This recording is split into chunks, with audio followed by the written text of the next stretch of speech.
Hi,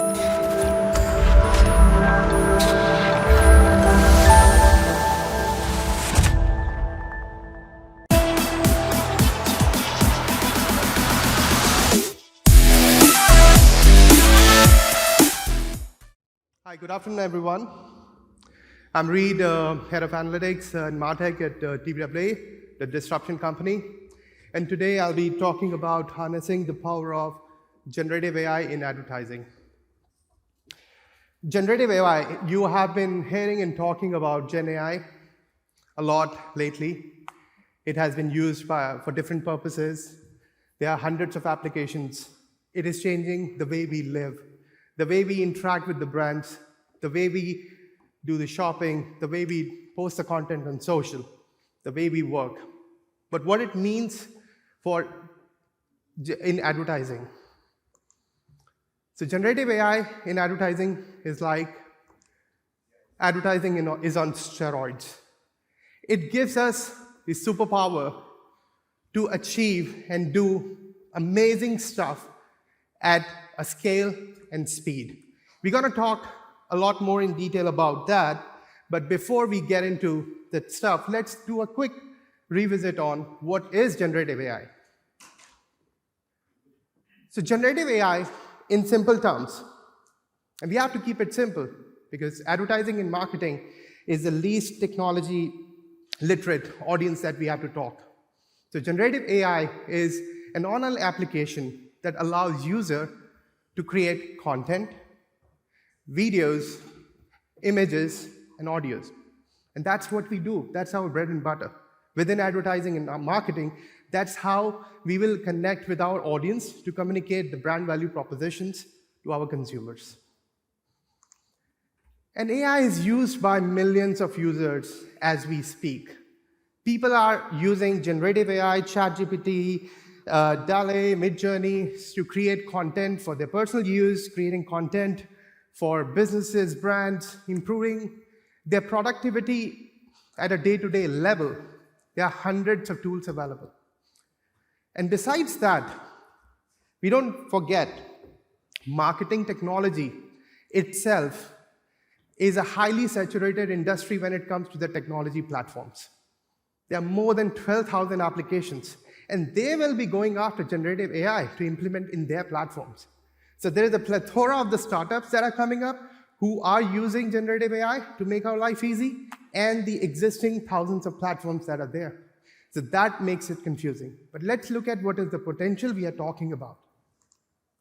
So generative AI will potentially lift the marketing productivity by $463 billion. It is very much closer to the GDP of Singapore, where we are today. It's a huge opportunity and potential we are talking about. So it's a lot of weight marketeers and advertisers have to carry on their shoulder.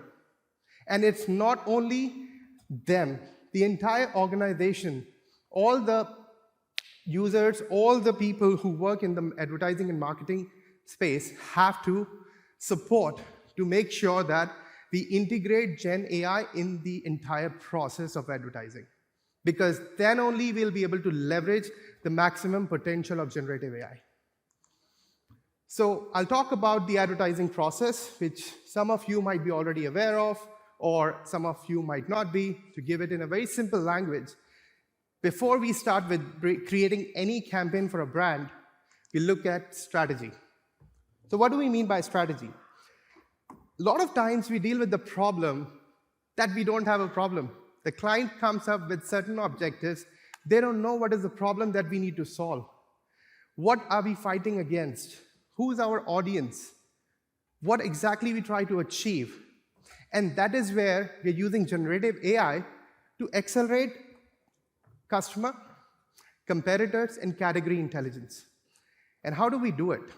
We basically look at social media data, social listening data, what consumers are searching, what consumers are talking, how consumers are consuming content on web and digital platforms, and other proprietary data sources to get that intelligence at a scale and speed that allow us to fuel in the strategic business ideas that ultimately move on to creative. Because creatives need directions. They need to know what problem they're trying to solve, whom they'll be talking to. So we have to make it very clear. And one of the problems in the industry we face that the briefs that goes into the creatives are not clear enough because it lacks data and it lacks insights, which doesn't lead to the right creative that resonates with our audience. So we have to spend a lot of time on that. Within creative, that is a little bit, I would say, we are starting with the journey. Everyone is really excited about you can create images, you can create videos, but we all have seen the videos of, generated by AI with the pizza, or the videos where we are seeing that generative AI is kind of starting with the maturity and giving the accurate results in terms of the brand positioning that we would want to do. But what it helps today is it accelerates the storytelling. We are using Gen AI to basically accelerate and do the storyboards, the archetype, the prototypes very quickly that we can do and do experiments. And the most importantly, what it does is that we are investing a lot of money to make sure that we embed the Gen AI process, because there are a lot of unknowns at the moment and a lot of legal compliance issues that we have to deal with, especially with the copyrights. I was reading this news yesterday that 8,000 authors, they have filed a letter to the CEOs of Microsoft, OpenAI, and so on and so forth, filing a complaint against the originality, the stealing of the originality of their content, which is kind of feeding into the results that we get from the Gen AI models. And the images, the content that we produce, who owns the copyrights of that? So brands and agencies are investing a lot of time and money on that, but that is a space we need to watch out. Then it goes on to the experience, how we are going to deliver that creative to our consumers. I believe that's the most prominent stage in the process, which is where we can get the low-hanging fruits to generate the ROI. Because it's not new. Machine learning has been there for a long period of time. We have been analyzing customer data. Our beloved speakers have talked about how they are managing the data to derive insights. So AI-driven intelligent automation would allow us to do that more quickly at a scale. So we can personalize the experience across all the consumer touchpoints.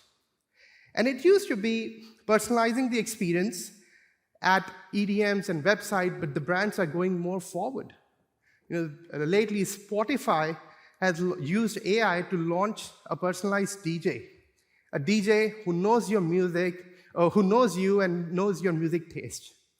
Google is using Gen AI to supercharge their search so that it can personalize based on the user activity.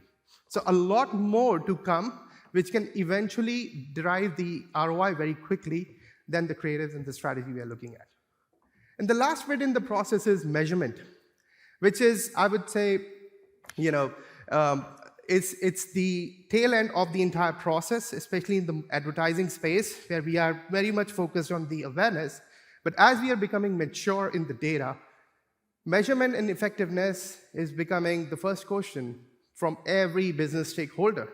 Because the budget cuts, recession, everything is kind of putting a lot of pressure to make sure that the work we do is effective.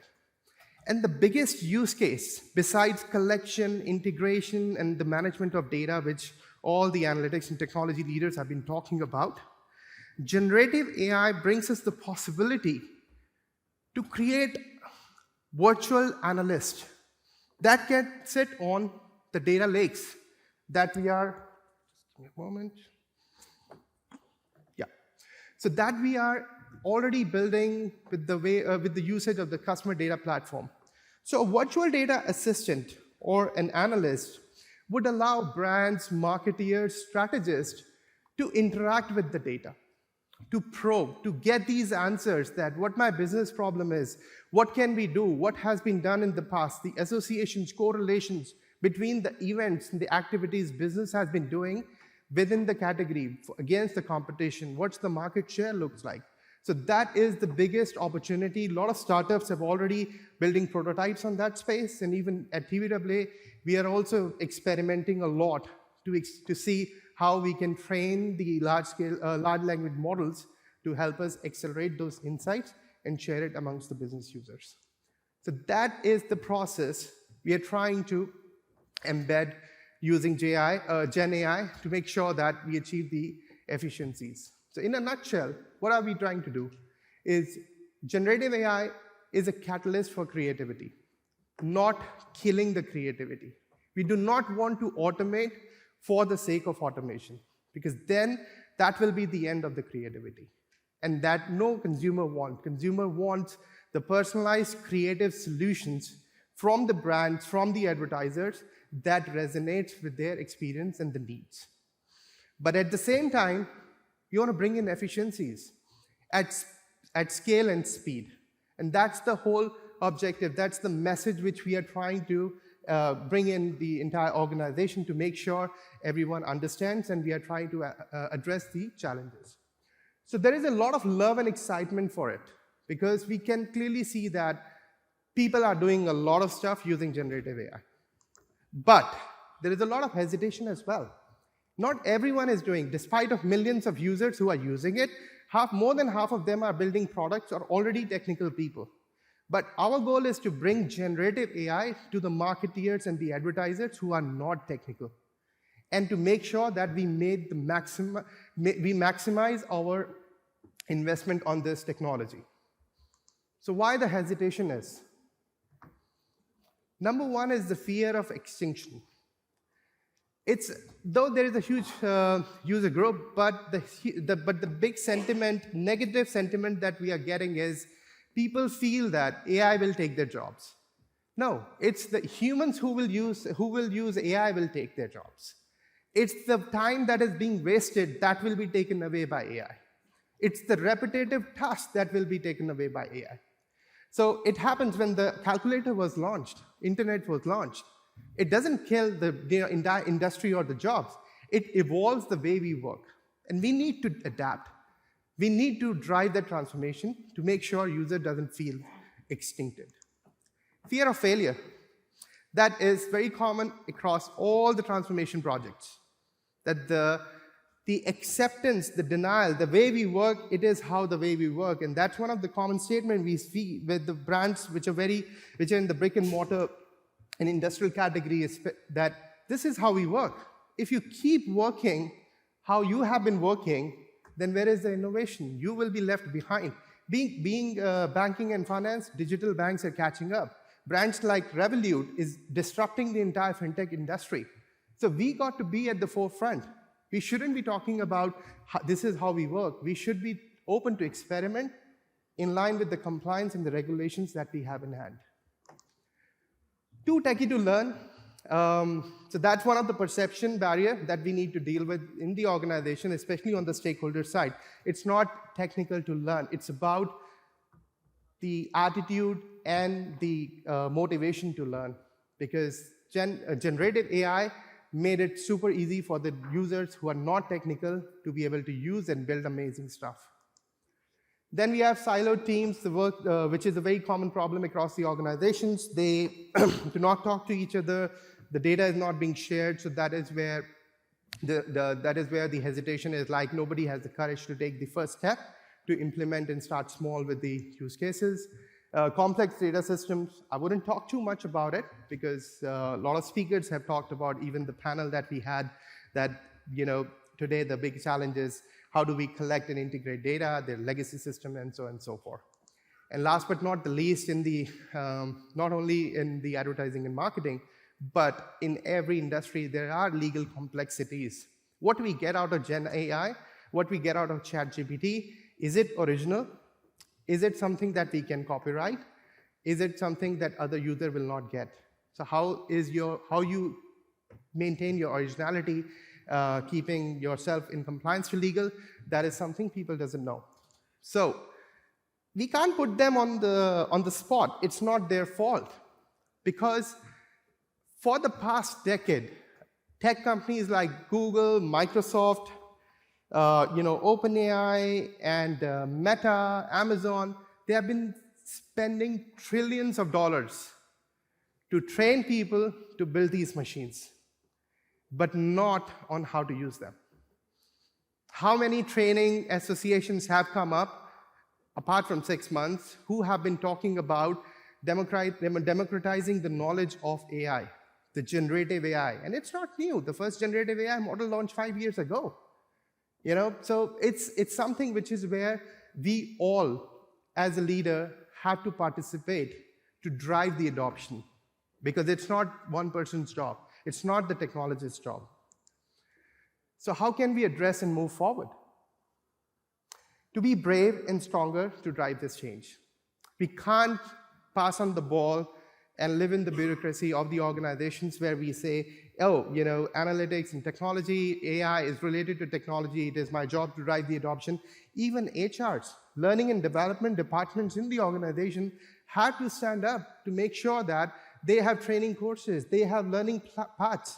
They would want to identify the users who are motivated to learn this new technology, because you don't need to know what's happening underneath the generative AI models.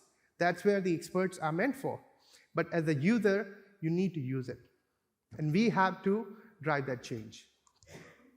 And it will be tougher than ever, because we know that digital transformation has been there for more than 2 decades now. And with the evolution of the technology systems, there is some sort of transformation that has been happening in different departments of an organization. But this is going to be the toughest one, because it touches down every single department in every single organization, in your professional, in your personal lives. So we have to take the heavy weights on our shoulders as leaders to make sure that we drive this change. How are we going to do it? Step 1 is to educate and collaborate. We're trying to create knowledge repositories and the use cases and the sources where everyone can go and learn about what are the different use cases and the applications of generative AI. Set up governance, work with the IT, technology, department, legal, the teams that are responsible for governing how the information being moved out of the system, out of your organization, and what you get, how do you make sure that you preserve the knowledge that you have gathered over the period of time. And most importantly, start small. We can't win a marathon on day 1. We have to start small.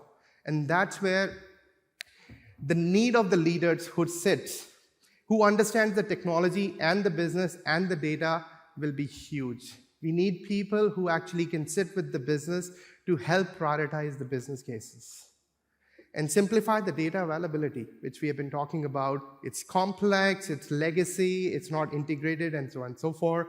And ultimately refine the ways of working. Because if we keep doing the same thing the same way, we will not change. So change brings in resistance, but we have to do it. And then, while we are bringing that change, the most important bit is to win the conversations, especially with the finance guys, is they're always just interested in the ROI. And the ROI comes with the efficiencies. Whenever we are looking at any use case, we need to identify the tasks which are repetitive in nature, which we can automate. And breaking down the bigger task into smaller, identifying the opportunities of automation, that would help us to win the conversations of hiring talent, win the conversations of implementing new solutions, because we can clearly show the efficiencies and ROI. And that brings to the next point, which is choosing the right talent. We can't have the people who understand only business running this transformation, because they do not understand the complexities of the technology and the data. We need people who understand business, technology, and data, and the challenges comes with it, so that we build the plans that are feasible to achieve. We can't build a plan which is too ambitious to implement. That's where we have to make sure. And the last one, which is the most important, and that I've started with, is we have more than 12,000 MarTech platforms with the plethora of startups. Who's going to be our strategic partners? We have to evaluate the partners that are going to provide the core value of the organization that are going to enable us to be faster, to be creative, to be original. And that's where the AI partnership becomes really, really important. Because it's not about technology, it's about people. We can't automate everything. We have to evolve people with technology, with the power generative AI is bringing on. It's a double-edged sword. It's like electricity. We can light the bulb, we can light the room using electricity, but we can use to give it shock to kill people as well. So it's about us. How do we want to use that power to enable our people rather than killing them? So there's, if you have read the news, there's an Indian company who cut down the 90% of their support staff and automated with AI. It's got a lot of bashing. It was a very immature move to reduce your workforce drastically, especially when the technology is new and have not been tested to that level of scale. So we got to be very, very conscious about that. And ultimately, what I believe is the culture of an organization. We have to drive the experimentation culture, which is the key to success. If we do not experiment, we do not act fast, we do not learn fast, we can't move forward. We have to start today because time is the biggest enemy. There are companies like Coca-Cola's, BMW's, Spotify's, IKEA, they are running forward in these directions. They are being courageous, they are being brave to implement generative AI in smaller campaigns, smaller use cases, to act and learn fast from it. So we, as a leader, we need to drive that culture, work together with our other senior leaders to make sure that we bring in this culture to move towards success. That's all from my side. Thank you. Any questions? Thank you very much, Mr. Reedev, Taneja, right here. Okay, we got somebody for a quick question. Very quickly, we can do one question, and then we'll have a queue of people outside waiting to ask you questions as well. Is that okay? Good to see you. Sorry, we're cutting short for a little bit for time, once again, ladies and gentlemen, because we're going to do that 5-letter word lunch later in a while, yeah? But in the meantime, please do meet Reedev outside. Mr. Reedev, right outside. He'll be right there with you to answer any more questions. There you go, sir. Great stuff. I just wanted to understand how you're handling the creative team. So a typical creative director would say that I want to do everything. You get a brief from the client. He says, creative is my baby. I want to do the full thing.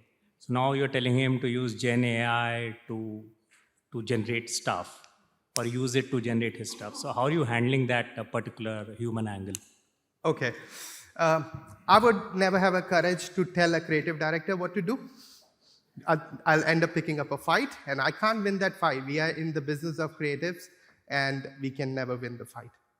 But what we do is typically to motivate and encourage, because any creative will start with the storyboarding, will start with testing, will start with creating variations of the creative idea that they have. We have started to keep on, to nudge them that these are the tools that you can use to reduce your 2 days of a prototyping time into 4 hours. And they will be like, okay, keep on following up. Have you used it? What's their feedback? And then move on to that how they want to use it based on the situation. Because there is a difference in the debate between mass marketing and the creative marketing where we build the platforms. So for that, definitely it's a far-fetched to say how Gen AI will be used, but for the mass marketing, for the always-on social, you will see the work that we are doing for our clients sooner or later, it will be out, that we have started to embed generative AI in the creative process. Let's give them a round of applause, ladies and gentlemen.